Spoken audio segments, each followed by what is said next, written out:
তো বাংলাদেশে থেকে যারা ভারতের দালালি করবে, বাংলাদেশে তাদেরকে জায়গা দিতে পারবো? আরো জোরে বলেন, জায়গা দিতে পারবো? বড় দুঃখ লাগে, আপনি সারা ভারতবর্ষ যদি খুঁজে বেড়ান, বর্তমানে ভারতে জনসংখ্যা রয়েছে কত? 150 কোটি। কত বলেন? 150 থেকে 60 কোটির মতো জনসংখ্যা রয়েছে। আপনি যদি চিরুনি অভিযান চালান, একজন খুঁজে পাবেন না যে ভারত থেকে বাংলাদেশের দালালি করে। কিন্তু দুঃখ লাগে, বাংলাদেশে মাত্র 17 থেকে 18 কোটি মানুষের জনসংখ্যা। এই দেশে যদি আপনি তল্লাশি চালান, খুঁজে বেড়ান, হাজার হাজার নয়, লক্ষ লক্ষ ভারতের দালালদেরকে খুঁজে বের করতে পারবেন। কথা বলেন ঠিক কিনা? এই সমস্ত ভারতের দালালদের কোনো জায়গা হবে? আরো জোরে বলেন, জায়গা হবে? যারা এতদিন মানুষদেরকে কষ্ট দিয়েছে, কোরআনের মাহফিলে বাধা দিয়েছে, এরা কিন্তু এখনো আছে না নাই? আরো জোরে বলেন, আছে না নাই?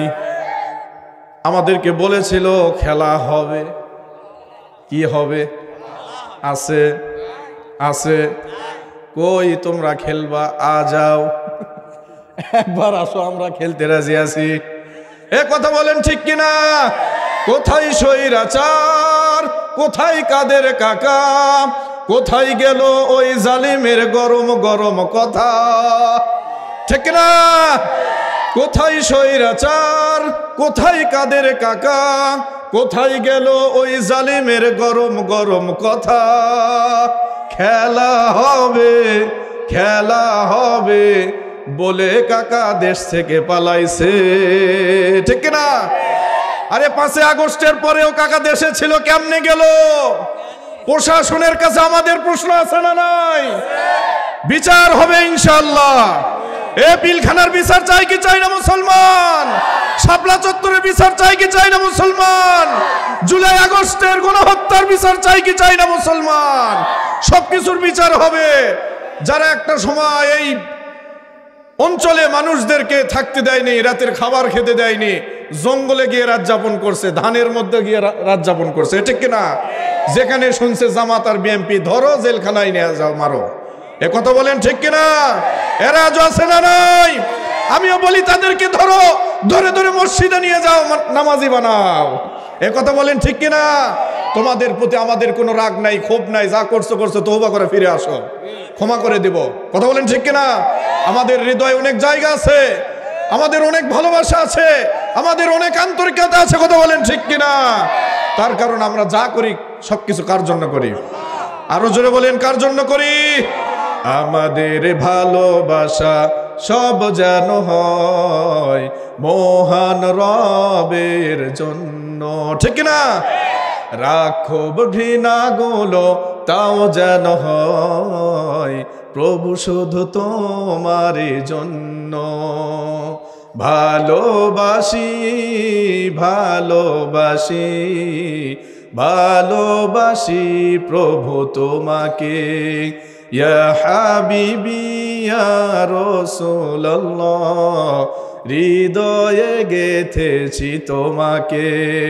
মান আহাব্বা লিল্লাহ ওয়া আবগাদা লিল্লাহ ওয়া আতা লিল্লাহ ওয়া মানআ লিল্লাহ ফাকাদ ইস্তাকমালাল ঈমান। মান আহাব্বা লিল্লাহ ওয়া আবগাদা লিল্লাহ ওয়া আতা লিল্লাহ ওয়া মানআ লিল্লাহ ফাকাদ ইস্তাকমালাল ঈমান। আমিন।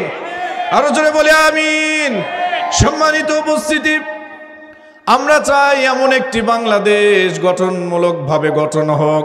নির্বাচন মানুষ আকাঙ্ক্ষা করছে, কথা বলেন ঠিক কিনা?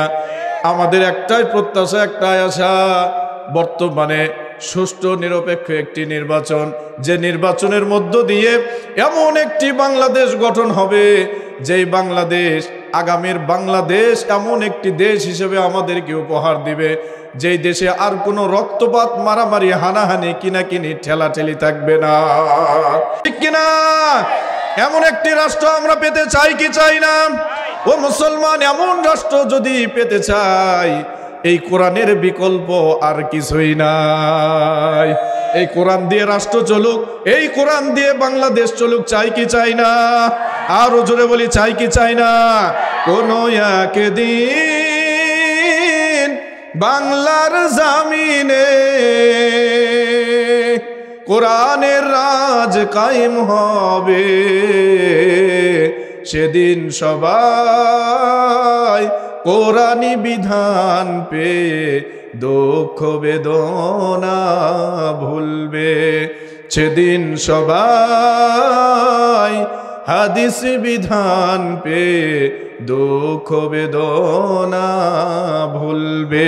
ঠিক কিনা?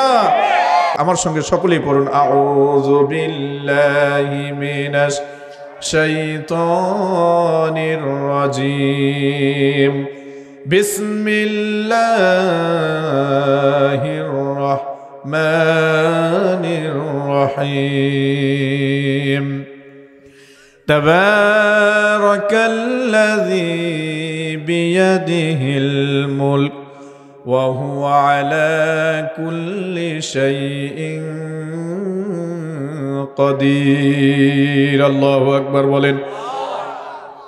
আল্লাহ পাক সুবহানাহু ওয়া তাআলা বলছেন, তাবারাকা, পুণ্যবান, পবিত্রবান, মহামান্বিত, আল্লাযী, যিনি, বিয়াদিহিল মুলক, যার হাতে রয়েছে রাজত্ব, সমগ্র পৃথিবীর ক্ষমতা। একটু আওয়াজ দিয়ে বলতে হবে, সমগ্র পৃথিবীর একাচ্ছত্ব মালিককে। আরো জোরে বলেন কে? আসমানের মালিককে, জমিনের মালিককে, পাহাড়ের মালিককে, নদীর মালিককে, খাল বিলের মালিককে, ঘরের মালিককে, জমিনের মালিককে, বইয়ের মালিককে। দেখছেন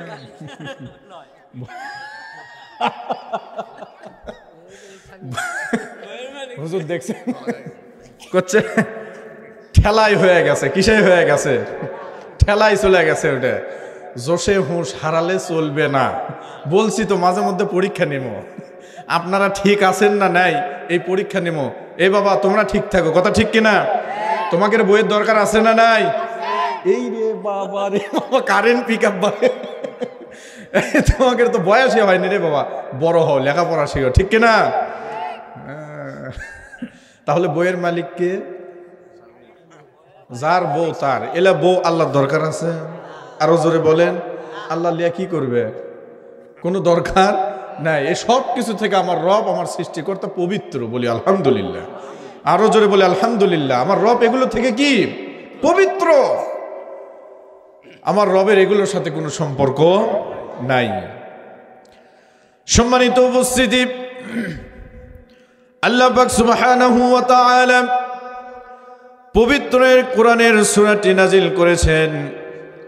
এই কোরআনে হাদিসের বর্ণনা এসেছে, তাফসীরের কিতাবের মধ্যে রওয়ায়াত এসেছে, দুনিয়ার কোনো মানুষ যদি আল্লাহর পয়গম্বর জনাবে মুহাম্মাদুর রাসূলুল্লাহ, সকলে পড়ি সাল্লাল্লাহু আলাইহি ওয়াসাল্লাম, আল্লাহর নবী বলেছেন, দুনিয়ার কোনো উম্মত যদি ঘুমানোর পূর্বে অর্থাৎ এশার নামাজের পরে সূরাতুল মুলক একবার তেলাওয়াত করে, সকলের উদ্দেশ্যে আমি আমল দিচ্ছি। রাজি আছেন তো ইনশাল্লাহ? আমি শুধু ওয়াজ করব না, কিছু ছোটখাটো আমল দিয়ে যাব, করবেন। যদি করেন লাভ আছে না নাই? আরো জোরে বলেন, আছে না নাই? একটু আমলের দিকে আমাদের ধাবিত হতে হবে, ঠিক কিনা? মা বোনদের উদ্দেশ্যে বলছি, আল্লাহর পয়গম্বর বলেছেন, দুনিয়ার কোন উম্মত যদি, নারী হোক পুরুষ হোক, সে যদি এশার নামাজের পরে ঘুমানোর পূর্বে সূরাতুল মুলক একবার তেলাওয়াত করে, কতবার বলেন? একটিবার। সে যদি মুখস্থ হোক, যদি মুখস্থ না থাকে, দেখে দেখে যদি তেলাওয়াত করে, সহিশুদ্ধভাবে কেউ যদি এই তেলাওয়াতটা জারি রাখে নিয়মিতভাবে, আল্লাহর নবী জনাবে মুহাম্মাদুর রাসূলুল্লাহ সাল্লাল্লাহু আলাইহি ওয়াসাল্লাম বলেছেন, এই ব্যক্তি মৃত্যুর পরে যখন কবরে চলে যাবে, তার কবর আযাব আল্লাহ পাক রব্বুল আলামিন মাফ করে দিবেন। এর চাইতে বড় চাওয়ার কিছু আছে? পাওয়ার কিছু আছে? দুনিয়াতে যত অকাম কুকাম করতেছি, আছে না নাই? আছে না নাই? আছে। এরপরে কবরে গেলে তো মার হবে না? আমাদের যে আমলের সিস্টেম ভাই, বিশেষ করে শহরের মানুষদের যে আমলের সিস্টেম, কোনটা আমল, কোনটা নেক আমল আর কোনটা বদ আমল, এই লোকগুলো মনে হয় বোঝেই না। রাগ করেন না। হ্যাঁ, মসজিদে 5 ওয়াক্ত নামাজ পড়ে, গ্রাম অঞ্চলে মানুষ এত নামাজ পড়ে না। শহরের মানুষ খুব নামাজি, আবার খুব টিভি দেখা, গান দেখা, নাচ শেখা, এগুলো দেও 100 এ কথা বলেন ঠিক কিনা? এরা নামাজও পড়ে আবার বোতলও মারে। আছে না নাই? মুসলমান সম্মানিত উপস্থিতি, এর নাম ইসলাম নয়, ঠিক কিনা? এর নাম ইসলাম নয়। এরকম ইসলাম যদি আমরা পালন করি, এই ইসলাম দিয়ে অন্তত কবরে জায়গা হলেও জান্নাতে জায়গা হবে না। সম্মানিত মুসল্লিবৃন্দ, একটু লক্ষ্য করেন, এই পৃথিবীতে আমাদের মৃত্যু আছে না নাই? জোরে বলেন, আছে না নাই? পৃথিবীর সবচাইতে বড় সত্য এবং বাস্তব একটি বিষয়, সেটি হচ্ছে মানুষের মৃত্যু। দুনিয়াতে এমনও মানুষ রয়েছে, এই পৃথিবীতে তাদের জন্ম হয়েছে কিন্তু তাদের ঈমান নাই, তারা আল্লাহরে বিশ্বাস করে না। আছে না নাই? আল্লাহকে তারা এক সৃষ্টিকর্তা হিসাবে মেনে নেয় না। এক আল্লাহর তাওহীদকে তারা একত্ববাদের স্বীকৃতি তারা দেয় না। আবার এমনও মানুষ আছে যারা আল্লাহকে মানে কিন্তু রসুলকে মানে না। আছে না নাই? আরো জোরে বলেন, আছে না নাই? আরেক দল আছে আল্লাহ রসুল দুইজনকে মানে না। জোরে বলেন, আছে না নাই? আল্লাহকেও মানে না, রসুলকেও মানে না। আরেক গ্রুপ আছে যারা কোরআনকে মানে না। আরেকটা দল আছে কোরআন হাদিস দুইটাই মানে না। আছে না নাই বলেন? এরকম আছে। আল্লাহকে অস্বীকার করার মতো লোক আছে এই জমিনে, রসুলকে অস্বীকার করার মতো লোক আছে, কোরআনকে অস্বীকার করার মতো লোক আছে। ও মুসলমান, আজ পর্যন্ত একজন বিজ্ঞানী বলেন, গবেষক বলেন, একজন লেখক বলেন, একজন কবি বলেন, সাহিত্যিক বলেন, যত বড় বিজ্ঞানী হোক, যেটাই হোক না কেন, মৃত্যুকে অস্বীকার করেছে এমন মানুষকে কি খুঁজে পাওয়া যাবে? খুঁজে পাওয়া সম্ভব নয়। এই ব্যাপারে কোনো ইখতিলাফ নাই। লা ইখতিলাফু ফীহি, এর মধ্যে কোনো ইখতিলাফ নাই, এর মধ্যে কোনো দ্বিমত নাই, এর মধ্যে কোনো বিভ্রান্তি নাই, দ্বিতীয় কোনো কথা নাই। তার কারণ মৃত্যু অনিবার্য, মৃত্যু সত্য, আর এটাই হলো বাস্তব, ঠিক কিনা? গত বছর এই কোরআনের মাহফিল হয়তো হয়েছিল, গতবার হয়নি, করেন না কেন? আহারে, হবার দেয়নি, তাই না? কই এরা কই? এরকম ধরে নিয়ে আসেন, ঠিক কিনা? বিগত দিনে যারা কোরআনের মাহফিলে বাধা দিয়েছিল, এদের বিচার আল্লাহ করবে, ঠিক কিনা? বিচার তো শুরু হয়ে গেছে অলরেডি, আরো বিচার বাকি আছে। সম্পূর্ণ বিচার চাই, কথা বলেন ঠিক কিনা? মুসলমান সম্মানিত উপস্থিতি, একটু ভালো করে শোনেন। মৃত্যুকে অস্বীকার করার মতো কেউ আছে বলেন? মৃত্যুকে অস্বীকার করার মতো কেউ নাই। পৃথিবীর যত জাতি রয়েছে, যত ধর্ম বর্ণ রয়েছে, অনেক ধর্ম বর্ণ রয়েছে, কিন্তু মৃত্যুকে অস্বীকার করার মতো কেউ নাই। মৃত্যু সত্য। আল মাউতু হাক্কুন, আমার নবী বলেছেন, আল কবরু হাক্কুন, আন্নারু হাক্কুন, আল জান্নাতু হাক্কুন, ওয়া জাহান্নামু হাক্কুন, সব সত্য। আল হাসরু হাক্কুন, আল মিজানু হাক্কুন, আল ফুলসিরাতু হাক্কুন, এগুলো সব কিছুই হলো সত্য। এই সব কিছুই হবে বলে ইনশাআল্লাহ। এটা ভুলে গেলে চলবে না ভাই। ভুলে যদিও যান, লাভ নাই। জায়গা মতো, সময় মতো প্লেয়ার হাজির হয়ে যাবে, ঠিক কিনা? কোনো চান্স নাই। লিকুল্লি উম্মাতিন আজাল, ইযা জাআ আজালুহুম ফালা ইস্তাখিরুনা সাআতাম ওয়ালা ইস্তাকদিমুন, ঠিক কিনা? সময় মতো আসবে, এক সেকেন্ড এদিক যাবে না, ওদিক যাবে না। নির্ধারিত সময় আমার আপনার রোগকে বের করে নিয়ে চলে যাবে, ঠিক কিনা? সম্মানিত উপস্থিতি, যে কথাটি বলছিলাম, এই মৃত্যুর যন্ত্রণা আছে না নাই?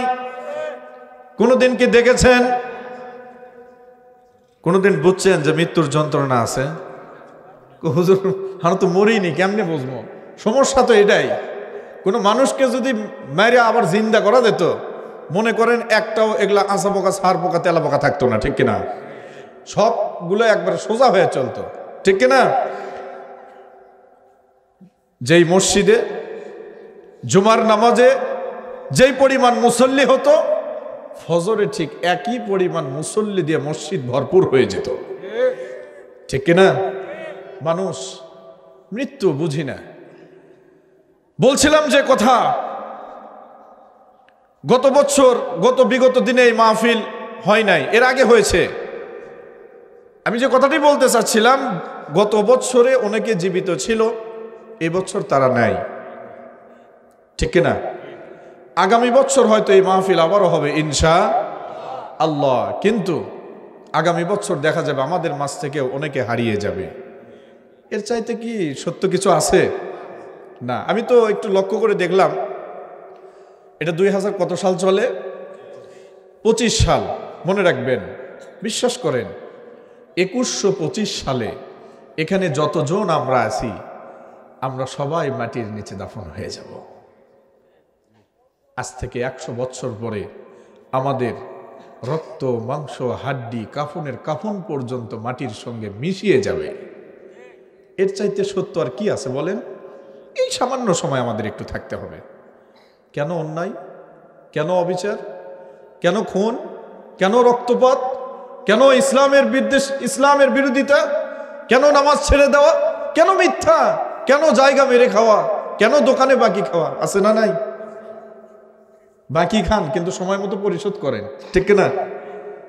এই অল্প সময় আমাদেরকে থাকতে হবে। নেক আমল নিয়ে বাঁচতে চাই, ঈমান নিয়ে কবরে যেতে চাই। রাজি আছি না নাই? আরো জোরে বলি, রাজি আছি না নাই? সম্মানিত উপস্থিতি, মৃত্যুর যন্ত্রণা কেমন হতে পারে? এই পৃথিবীতে যুগে যুগে আল্লাহ পাক রব্বুল আলামিন নবী রাসূলদেরকে প্রেরণ করেছেন। তার মধ্যে একজন নবী ছিলেন হযরত ইদ্রিস আলাইহিস সালাতু ওয়াস সালাম। নাম শুনেছেন এই নবীর? ইদ্রিস নবী, তিনি দুনিয়াতে আসার পরে তিনি যখন নবী হলেন, আল্লাহ পাক রব্বুল আলামিনের কাছে একটা দরখাস্ত করলেন, রব্বুল আলামিন আপনার কাছে একটা দরখাস্ত করি। আল্লাহ বলেন, হে নবী আপনি বলুন আপনার কি দরখাস্ত, কি অ্যাপ্লাই করেন আমার কাছে? ইদ্রিস নবী বলে, রব্বুল আলামিন আপনার একজন ফেরেশতা আছে যে মানুষের জান কবজ করে, যে মানুষের জীবনকে নিয়ে যায়। হযরতে মালাকুল মাউত, তার সঙ্গে আমি একটু বন্ধুত্ব করতে চাই, রিলেশনশিপে যেতে চাই। আল্লাহ বলে কারণ কি? বলে দরকার আছে, আপনি যদি অনুমতি দেন, আপনার অনুমতি যদি পেয়ে যাই, আপনি যদি আপনার ফেরেশতাকে বলে দেন, তাহলে হয়তো এটা সম্ভব হবে। শুনতেছেন? কোন নবী কার সাথে বন্ধুত্ব করবে? আজরাইলের সাথে। কার সাথে? চিন্তা করেন, সাহসটা দেখেন। বন্ধুত্ব করতে চাচ্ছে কার সাথে? আজরাইলের সাথে। আজরাইলের সঙ্গে বন্ধুত্ব করবে। নবীর চাওয়া আল্লাহ তো ফেরত দিবে না। বন্ধুত্ব করে দিয়েছেন, ফ্রেন্ডশিপ হয়ে গিয়েছে। নবী ইদ্রিস আজরাইলকে বলে, আমার মৃত্যু কবে হবে একটু বলে দাও, জানতে চাই। আজরাইল আলাইহিস সালাতু ওয়াস সালাম বলেন, নির্ধারিত সময় আপনার মৃত্যু হয়ে যাবে। হযরত ইদ্রিস নবী বলে, ও আল্লাহর ফেরেশতা, আমার একটা আবদার আছে। আমার যখন মৃত্যু হবে, মৃত্যুর পরে আবারও যেন আমার মধ্যে আমার জানটা দেওয়া হয়, আমার রূহটা যেন ফিরে দেওয়া হয়। একটু আল্লাহু আকবার বলা যাবে না? আমার জীবনটা যেন আবারও আমার মধ্যে দেওয়া হয়, আবারও যেন আমার মধ্যে ট্রান্সফার করে দেওয়া হয়। ফেরেশতা বলে, এমনটা তো কারোর জন্য করা হয় না, এটা যদি করতেই হয় উপর থেকে পারমিশন নেওয়ার দরকার আছে না নাই? আরো জোরে বলেন, আছে না নাই? উপর থেকে পারমিশন যদি পাওয়া যায়, অনুমতি যদি পাওয়া যায়, তাহলে আমি কেবলমাত্র এই কাজটি করতে পারবো, তাছাড়া আমি পারবো না। আল্লাহর কাছে যখন বলা হলো, আজরাইল বলে, রব্বুল আলামিন আপনার নবীর সঙ্গে বন্ধুত্ব করতে চাইলেন, বন্ধুত্ব করলাম, কিন্তু এ তো ডিস্টার্ব আছে। কি বলে? এ তো ডিস্টার্ব আছে। প্রথমে ভালোই মনে করেছিলাম, এখন থেকে উল্টা পাল্টা প্রশ্ন করে, আবার অন্য কিছু চেয়ে বসে। আমাকে বলে জান কবজ করতে হবে, আবার আমাকে ফিরে দিতে হবে। আল্লাহ বলে কোনো প্রশ্ন করা যাবে না, আমার খাস ব্যক্তি, যেমনি চাই তেমনি তুমি তাকে দিয়ে দাও। আল্লাহু আকবার। বন্ধুত্ব হয়ে যাওয়ার পরে হযরত ইদ্রিস আলাইহিস সালাতু ওয়াস সালামের মৃত্যু যখন হয়ে গেল, মৃত্যুর পরে আবারও যখন তার মধ্যে জীবনটা দিয়ে দেওয়া হলো, সে আবারও জীবিত হয়ে গেল। জীবিত হওয়ার পরে লোকজন তাকে জিজ্ঞেস করলো, আল্লাহর নবী, আপনার তো মৃত্যু হয়েছিল, আবারও আপনি জীবিত হয়ে গেলেন, আমাদেরকে একটু বলেন। আমরা জানি, আমরা শুনেছি মৃত্যুর নাকি যন্ত্রণা আছে। মৃত্যুর যন্ত্রণা হয় কেমন যন্ত্রণা? আল্লাহর নবী ইদ্রিস বলেন, ও লোকেরা শোনো, আমি তো আল্লাহর নবী, আর আল্লাহ পাক রব্বুল আলামিন আমাকে স্পেশাল ভাবে আমার জানটা কবজ করার জন্য আমাকে পারমিশন দিয়েছে। আজরাইল আমার জীবনটা কবজ করেছে। আমি এতটুকু অনুমান করেছি, একটু ভালো করে শোনেন, একটু ভালো করে শোনেন। বলছেন ইদ্রিস আলাইহিস সালাতু ওয়াস সালাম, আমি এতটুকু অনুমান করেছি, একটা জীবন্ত ছাগলকে যদি মাথা থেকে নিয়ে পা পর্যন্ত যদি ছেলা হয়, একটা ব্লেড দিয়ে যদি জীবন্ত ছাগলকে যদি ছেলা হয় আস্তে আস্তে, তাকে উল্টো করে নিয়ে যদি জীবন্ত একটা ছাগলকে যদি ছেলা হয়, তাকে কিন্তু জবাই করা হয় নাই, তার ভিতরে জান আছে, আত্মা আছে। এই ছাগলকে মাথা থেকে নিয়ে পা পর্যন্ত ছিলতে গিয়ে, ছিলকা করতে গিয়ে যতটুকু সময়, আর সে যতটুকু মৃত্যুর যন্ত্রণা অনুমান করবে, ফিল করবে, আমি যতটুকু ফিল করেছি, ওই ছাগলের চাইতে লক্ষ লক্ষ কোটি গুণে মৃত্যুর যন্ত্রণা আমি অনুমান করেছি। চিন্তা করেন, আল্লাহর পয়গম্বর জনাবে মুহাম্মদুর রাসূলুল্লাহ সাল্লাল্লাহু আলাইহি ওয়াসাল্লাম, যিনি এই পৃথিবীর সর্বশ্রেষ্ঠ মানুষ, কথা বলেন ঠিক কিনা? আরো জোরে বলেন ঠিক কিনা?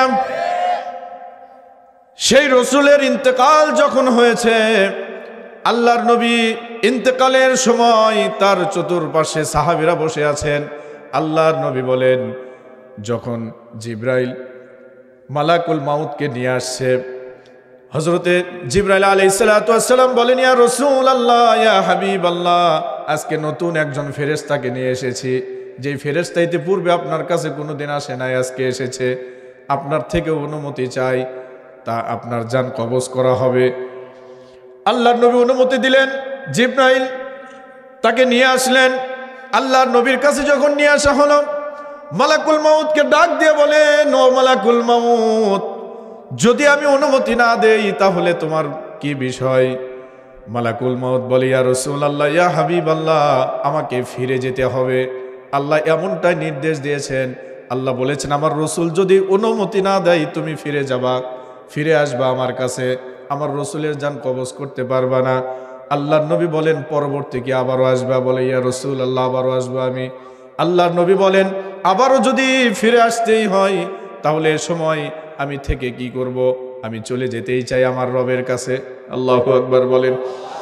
আল্লাহর নবী স্টেটমেন্ট দিচ্ছেন এভাবে, ও দুনিয়াবাসী, তোমরা শুনে রাখো, মালাকুল মাউত যখন আমার বুকের উপর হাত রেখেছে আমার জীবনটা কবজ করার জন্য, আমার পবিত্র আত্মা যখন বের করে নিবে, এদিকে আল্লাহ পাক রব্বুল আলামিন বারবার নির্দেশ দিচ্ছেন, ও মালাকুল মাউত, আমার রসুল যেন একটু কষ্ট না পায়, একটু কষ্ট যেন অনুমান করতে না পারে, আমার হাবিবের বিন্দু মাত্র যেন কষ্ট না হয়। অথচ আল্লাহর নবী বলছে, যখন মালাকুল মাউত আমার বুকের উপর তার হাতটা শুধুমাত্র রেখেছে, আমার অনুমান হলো যেন উহুদ পাহাড় আমার বুকের উপর চাপানো হয়েছে। আমার মনে হচ্ছিল উহুদ পাহাড় আমার বুকের উপর চাপানো হয়েছে। আমি মালাকুল মাউতকে বলেছিলাম, ও মালাকুল মাউত, এটা কি মৃত্যুর কি সর্বোচ্চ যন্ত্রণা? মালাকুল মাউত বলে, ইয়া রাসূলুল্লাহ, না না, এটা মৃত্যুর সর্বনিম্ন কষ্ট বলা যাবে না, তার কারণ আপনাকে কষ্ট দেওয়া নিষেধ করা হয়েছে, আপনাকে কষ্ট দিতে নিষেধ করা হয়েছে। মালিক বলেছে কষ্ট দেওয়া যাবে না। আল্লাহর নবী বলেন, ও মালাকুল মাউত, এই পৃথিবীতে যুগে যুগে যত উম্মত যারা দিল দিয়ে অন্তর দিয়ে আমাকে মহব্বত করবে, যারা আমাকে ভালোবাসবে, যারা আমার প্রকৃত উম্মত হবে, ও মালাকুল মাউত, তোমার কাছে আমি দরখাস্ত করে গেলাম, এর চাইতে হালকা করে আমার উম্মতদের জান তুমি কবজ করবা। চিৎকার মেরে বলেন আল্লাহু আকবার। সেই রসুলের উম্মত আমরা হতে চাই কি চাই না? প্রকৃত উম্মত হতে চাই কি চাই না? প্রকৃত উম্মত হওয়ার জন্য সর্বপ্রথম কি করতে হবে জানেন? লম্বা একটা টুপি পরতে হবে, বিশাল বড় জুব্বা পরতে হবে, ঠিক কিনা? এক ওয়াক্ত নামাজ দরকার নেই রসুলের উম্মত হওয়ার জন্য। রসুলের উম্মত হওয়ার জন্য নামাজের দরকার নাই। সুদ ঘুষ দিদারসে খাবেন, ঠিক কিনা? আর দাড়িটা বিশাল বড় করবেন, আর মহাস্থান যায় ওই যে দেওয়ালের আড়ালে বসে আছে না নাই? নামাজ রোজার দরকার আছে? এরা আশেকে রসুল। কি রসুল? আশেকে রসুল নেভার, কখনোই নয়। একজন আশেকে রসুল তার সেন্টম নিদর্শনের মধ্যে উত্তম নিদর্শন হচ্ছে সে কোনোদিন বেঁচে থাকতে এক ওয়াক্ত সালাত ছেড়ে দিতে পারবে না। কথা বলেন ঠিক কিনা? এই হচ্ছে রসুলের নিদর্শন, এক ওয়াক্ত সালাত কখনো ছেড়ে দিতে পারবে না। সম্মানিত উপস্থিতি, মৃত্যুর যন্ত্রণা থেকে আল্লাহ তাআলা আমাদেরকে হেফাজত করুন বলে আমিন। আরো জোরে বলে আমিন। এই সূরা যারা প্রতিনিয়ত তেলাওয়াত করবে, এশার নামাজের পরে যে আমলটি দিচ্ছিলাম আপনাদেরকে, নবী করিম সাল্লাল্লাহু আলাইহি ওয়াসাল্লাম বলেছেন, প্রতিনিয়ত যারা সূরাতুল মুলক এশার নামাজের পরে, আপনারা চিন্তা করছেন যে হুজুর সেই জন্য আমরা এশার নামাজও পড়ি না, সূরা মুলকও পড়ি না। কথা ঠিক কিনা? ওটা দরকারই নাই। দরকার আছে? দরকার আছে বলেন? আছে। যদি চান রব আমার মৃত্যুটাকে একটু হালকা করুক, খুব কোমলভাবে যেন আমার মৃত্যুটা হয়, এটা যদি চেয়ে থাকেন, প্লিজ দয়া করে 5 ওয়াক্ত নামাজ ধরুন, নামাজের পরে কোরআন তেলাওয়াত ধরুন, সূরাতুল মুলক প্রতিনিয়ত তেলাওয়াত করুন। আপনার কবরের আযাব মাফ করে দিবেন কে? মৃত্যুর যন্ত্রণা কমে দিবেন কে? সম্মানিত উপস্থিতি, প্রধান অতিথি আপনাদের সামনে একটু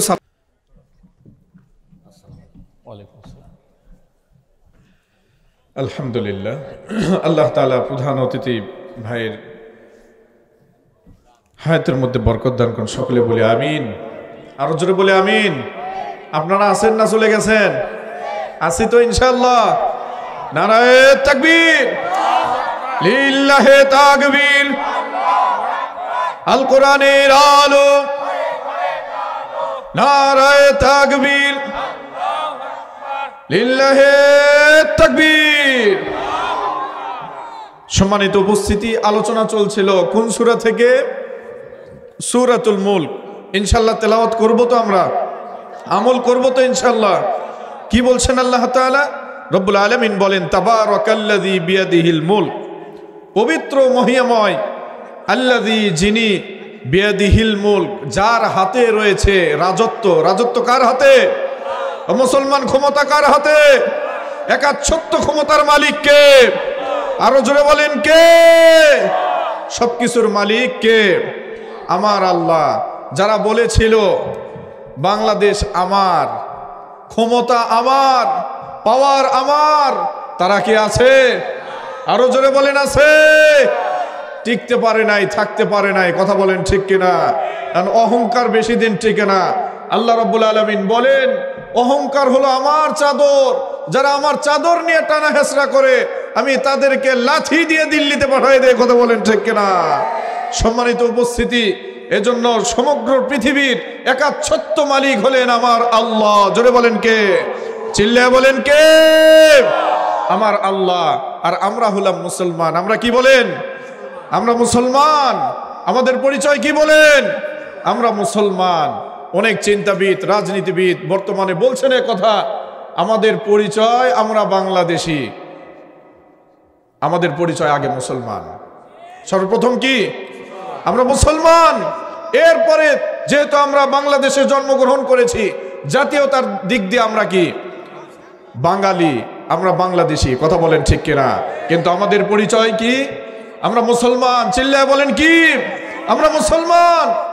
রব্বুল আলামিন সে কথাই বলেন, ওয়ামান আহসানু قولا ممن دعا إلى الله وعمل صالحا وقال إنني من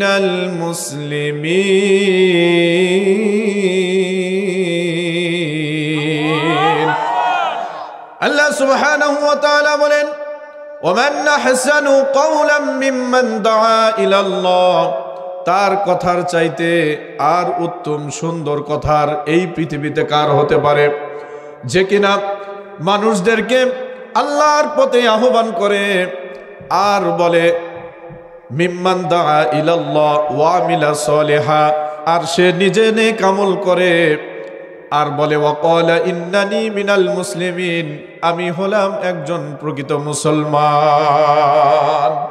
আমরা প্রকৃত মুসলমান হতে চাই কি চাই না? এজন্য আমাদের পরিচয় মুসলমান। চিল্লায় বলেন ঠিক কিনা? এরপরে হচ্ছে আমরা বাংলাদেশি। অনেকের এটা ভালো লাগছে না নিজেকে মুসলমান হিসাবে পরিচয় দিতে। আমি বলি, যদি নিজেকে সর্বপ্রথম মুসলমান হিসাবে পরিচয় দিতে মন না চায়, তোমাদের বাংলাদেশে থাকার দরকার নাই, তোমরা ভারতে চলে গিয়ে অবস্থান করো। চিল্লা বলেন ঠিক কিনা? বুবু যে পথে গিয়েছে তোমরাও সেদিকে চলে যাও। বাংলার জমিনে তোমাদের থাকার কোনো দরকার নাই। বাংলাদেশে থেকে ভারতের দালালি করবা, আগে চলছে এখন আর চলবে। আরো জোরে বলেন চলবে। ও মুসলমান, ভুল বুঝবেন না, আমরা কিন্তু হিন্দু বিদ্বেষী মুসলমান না। এদেশে হিন্দু থাকবে, মুসলমান থাকবে, খ্রিস্টান থাকবে, বৌদ্ধ থাকবে, যার ধর্ম সে পালন করবে, কারো ধর্মে কেউ বাধা দিতে পারবে না। কথা বলেন ঠিক কিনা? আমরা তাদেরকে প্রোটেকশন দেব, তাদেরকে সিকিউরিটি দেব, তাদেরকে বেঁচে থাকা, অন্য বস্ত্র যা কিছু দরকার সব কিছুই দিব, কষ্ট দিব। আরো জোরে বলেন কষ্ট দিব।